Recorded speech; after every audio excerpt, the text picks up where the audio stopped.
Another funeral of a fighter killed by rebels in the east near Donetsk. As the first snows of winter fall in Kiev, they gather to pay their respects.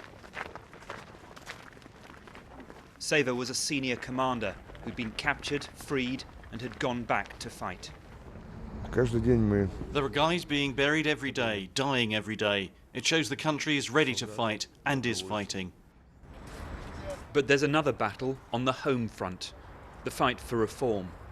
Something like this, but it's not revolution. Many activists who took part in the protests here in Independence Square are disappointed by the pace of change. Bogdana helped stream images from the square around the world. Now she speaks of a political system still controlled by oligarchs. Yeah, nothing happened. Our politicians just take money from Europe, from America, and just put this money in their pockets.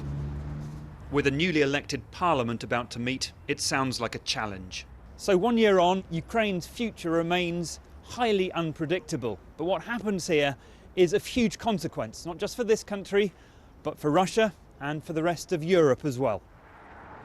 Memories of the killing on this square by the old guard haven't faded, and the EU has thrown in its lot with those who govern from Kiev.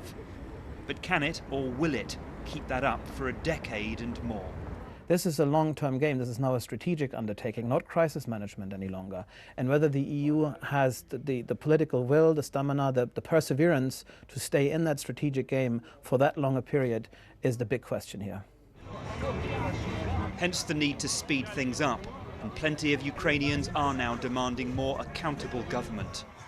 One goal to check up to 1 million public employees for links with former discredited regimes.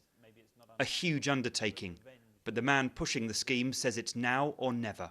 This is the best time for reforms because the risks are so huge and the problems are so vital that we need extremely good change to save our independence. Some have paid with their lives. These are difficult times in Ukraine, and the calls for reform are growing ever louder. The threat from Moscow is concentrating minds. Chris Morris, BBC News, Kiev.